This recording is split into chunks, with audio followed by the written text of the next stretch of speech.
Oi, gente, tudo bem? Aqui é o professor Rossoni. Vou fazer uma questão da UniOeste envolvendo teorias modernas de ácido base. Então, baseado nas seguintes reações, a gente tem aqui a reação 1, reação 2 e reação 3. As alternativas apresentam afirmações verdadeiras, à exceção de... Gente, tem que cuidar muito com isso aqui, né? Porque a UniOeste, ela curte fazer isso, né? Em vez de pedir a exceção, né? É muito normal também a UniOeste pedir, olha, está incorreta, né?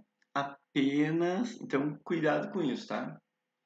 Bom, vamos lá. Letra A diz o seguinte: o HCl é um ácido em ambas as reações. Repara que a gente tem aqui o HCl reagindo com água e liberando esse H3O+, que pode também ser escrito na forma de H+, é sinônimo, né? E aqui eu tenho o HCl, já que a segunda reação não tem, né, HCl, não tem ácido clorídrico.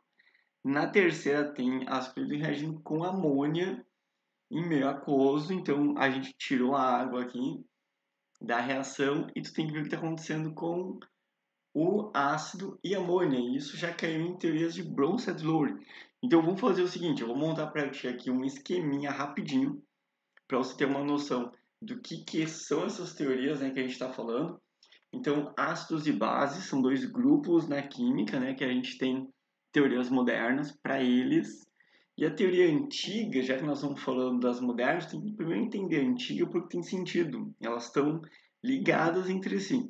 A teoria antiga, que é a teoria de Arrhenius, vai dizer que o ácido, aquela substância que libera H+ em solução aquosa, ou libera H3O+, isso que é sinônimo, tá? Pode aparecer tanto desse jeito H+, como pode aparecer H3O+, tá? Então, não te assusta se aparecer esse cara aqui. E é o que a questão está fazendo ali contigo, né? Tá botando essa criatura aqui. Então, os exemplos de ácido, geralmente tu conhece, por exemplo, ácido clorídrico, ácido nítrico, ácido sulfúrico. Eles são ácidos clássicos, né, de arrênios. E essa aqui vai ser a linha da nossa tabela que a gente vai decorar, tá? Os ácidos. A base vai ser consequência disso. Por exemplo, a base de arrênios é aquela substância que libera hidroxila em solução aquosa. Então, claro que ela tem que ter hidroxila para poder liberar. E são as bases, geralmente, tu conhece, né? Bem famosas. Por exemplo, a soda cáustica, que é o NaOH. E aqui embaixo, a cal extinta, né? Ou cal hidratada, cal apagada, que é o KOH2. Então, essa base vai sofrer dissociação iônica e ela vai liberar a hidroxila. Agora, como é que eu vou lembrar da teoria de Bronsted-Lowry? Ela é praticamente uma cópia da de Arrhenius, só que daí não é apenas em água. Então, o que diz o Bronsted-Lowry? É a substância que libera H+. Não precisa ser água, pode ser em qualquer meio ou em qualquer outra, para qualquer outra substância. Então, essa substância aqui, né, quando a gente tem falando agora só do H+, mesmo, sem estar H3O+, esse H+, ele vem do hidrogênio, que tem um próton e um elétron. Se eu perder o elétron, eu fico apenas com próton.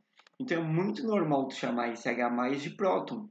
Então, em vez de aparecer libera H+, pode aparecer libera próton. Tanto que essa teoria de Bronsted-Lowry é chamada de teoria protônica por causa disso. E olha só, pensa comigo, se tem teoria protônica, deve ter teoria também o quê? Se você falou eletrônica, você acertou. A teoria de Lewis é a teoria eletrônica. Agora, só que tem que pensar o contrário, né? Se Bronsted-Lowry libera próton, o que seria o contrário, né? Já que a teoria é eletrônica. O ácido, em vez de libera, agora é o que recebe. E recebe um par de elétrons. Então, nós vamos usar essa linha aqui para decorar as teorias, tá? Então, esse é o nosso recurso, digamos assim, pneumopsicopedagógico, ó. Quem que é o ácido, tá? Ó, de Arrhenius, libera H+. De Bronsted-Lowry, libera H+. De Lewis, é o contrário, recebe elétrons. Tranquilo? Agora, só para deixar completo aqui, né? A base de Bronsted-Lowry é aquela que recebe H+. E a base de Lewis é aquela que doa, já que aqui recebe, né? Então tem que ser doa. E aqui tem que ser par de elétrons. Então, uma é com prótons, H+, a outra é com par de elétrons. E para mim tem muito sentido isso. Tem mais. Eu vou te dar um truque muito rápido de fazer o par conjugado. O par conjugado ele só existe para a teoria de Bronsted-Lowry, não vale para as outras. Então, por exemplo, quem sempre é o par conjugado, né? Quem faz parte do par conjugado? São sempre os mais parecidos. Aquele que tiver mais hidrogênio, ele vai liberar esse hidrogênio, esse H+, então ele vai ser o ácido. O que tiver menos, ele vai receber, então ele vai ser a base. Eu poderia pensar aqui simplesmente de um jeito clássico, né? Ah, esse cara aqui que é o bicarbonato, ele vai liberar esse hidrogênio, tanto que aqui ele está sem ele. Então, esse cara aqui é o ácido de Bronsted-Lowry, e essa aqui vai ser a base conjugada. Mas eu poderia fazer mais rápido ainda, ó. Eu estou vendo que esses dois aqui, eles são os mais parecidos. Como o bicarbonato tem mais hidrogênio que o carbonato, então o bicarbonato é o ácido. O bicarbonato é a base conjugada. A mesma coisa para o HF e para o F-, né? Então, o fluoreto aqui e o HF é o par conjugado, porque são os mais parecidos. Par conjugado, parecido. Quem tem mais hidrogênio? O ácido fluorídrico, o HF. Então, ele é o ácido. E, consequentemente, o fluoreto vai ser a nossa base. Acho que não tem mistério, né? E outra dica importante é, se você conseguiu achar que um ácido de arrênios, eu vi que numa reação apareceu o HCl reagindo com a água e liberando hidroxônio. Então eu sei que esse cara aqui é o ácido de arrênios. Ele obrigatoriamente vai ser um ácido de Bronsted-Lowry. Então, se é ácido de arrênios, é ácido de Bronsted-Lowry. Numa reação, sempre, não tem exceção. E se tu achou um ácido de Bronsted-Lowry, obrigatoriamente ele vai ser um ácido de Lewis também. Porque Lewis é a teoria mais abrangente e elas não se contradizem, tá? Claro, tem que ser para uma mesma reação. Por exemplo, a água, ela não é nada para arrênios, né? Porque a substância ali para arrênios libera hidroxônio e libera hidroxilato na água. Mas a água, para Bronsted-Lowry, ela pode ser classificada como um ácido ou uma base. Então, no caso aqui da água, né, eu já sei, essa criatura aqui ela vai ser um ácido, vai ser uma base. No momento que eu descobri isso, eu posso dizer, ela é um ácido, uma base de Lewis. O que eu não posso dizer, né, vai ser o quê? Vai ser de Arrhenius. Então, a teoria de Arrhenius ela é a menos abrangente de todas, tranquilo? Bom, então agora eu vou voltar para a questão e a gente vai dar uma analisada aqui no nosso ácido, né? Esse HCl, ele está liberando hidroxônio, ele é um ácido de arrênios, então esse cara aqui é ácido, consequentemente, né? Esse Cl aqui vai ser a base conjugada dele, a água aqui é a base, porque é sempre um ácido com uma base, mas aí de Bronsted-Lowry. Essa segunda aqui não tem HCl, mas ó, tu consegue ver aqui rapidinho que a água, eu vou comparar com o mais parecido que a hidroxila, ela tem mais hidrogênio. Então, a água é o ácido aqui. E aqui embaixo, né? HCl e amônio. O mais parecido com HCl aqui é o cloreto. O HCl tem mais hidrogênio, então ele é um ácido. Só que aqui embaixo é de Bronsted-Lowry, né? Então, como esse HCl aqui, ele é um ácido onde ele aparece nessas duas reações, ele é um ácido em ambas as reações? Sim, correto. Só cuida, né, que nem a gente comentou antes, que não vai ser nossa resposta. Vamos analisar então a letra B. O íon cloreto é uma base conjugada. Se eu tenho um ácido aqui, né, o mais parecido aqui é o ânion cloreto. Então, esses dois aqui, eles formam um par conjugado. Se o HCl é o ácido, o Cl- que é o ânion cloreto, o íon cloreto, é a base. Vamos ver se na outra fecha também. O HCl é o ácido, mais parecido com o HCl é o Cl-. Então, esse é o par conjugado.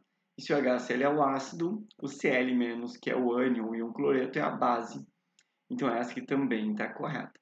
Bom, e se você tinha marcado, né, a letra A como correta, que ele é um ácido, né? HCl é um ácido, é claro que o ânion cloreto vai ser a base, né? Não pode ser diferente. Tranquilo? Bom, vamos analisar então a letra C que diz: de acordo com Bronsted-Lowry, a água é uma base na primeira reação e um ácido na segunda reação. Eu vou comparar a base na primeira reação com o hidroxônio, com o hidrônio. O hidrônio tem mais hidrogênio, então o hidrônio é o ácido e a nossa água vai ser a base. Então essa parte aqui tá correta.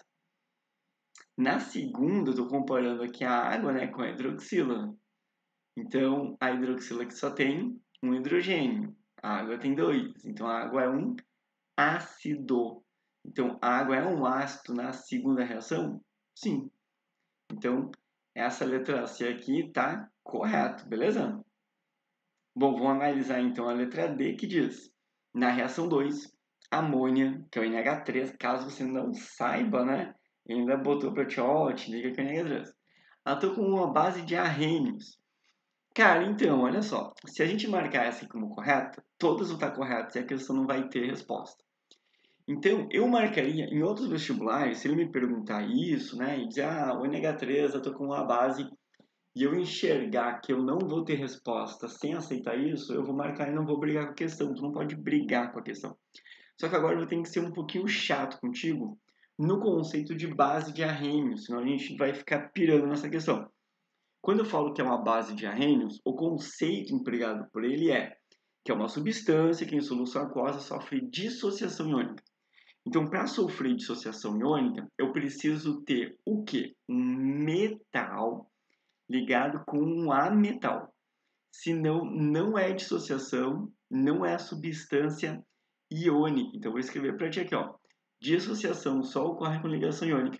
E ligação iônica é metal com ametal. A amônia, ela não sofre dissociação iônica. A amônia sofre uma reação chamada de ionização. Na verdade, essas três reações que eu estou colocando aqui, elas sofrem a reação chamada de ionização e não dissociação. Por quê? Porque são ligações covalentes que formam íons aqui. Quando tem ligações covalentes formando íons, é ionização. Então, claro, eu sei que é um preciosismo, e aí a gente vai ter que eliminar essa aqui por ser base de arrênios. Então, essa aqui estaria errada, tá, galera? E ainda vamos fazer um outro preciosismo, tá? Ela vai liberar a hidroxila? Tem que liberar a hidroxila para ser uma base de arrênios. Mas vamos lá, qual é o preciosismo agora? O correto, oficial mesmo, é íon hidróxido. Hidroxila e oxidrila são nomes usados para quando esse OH está pendurado em moléculas orgânicas. Só que metade dos livros didáticos não escrevem, né, íon hidróxido, escrevem hidroxila e oxidrila. Assim como metade dos livros didáticos e da internet vai simplesmente suprimir essa parte aqui.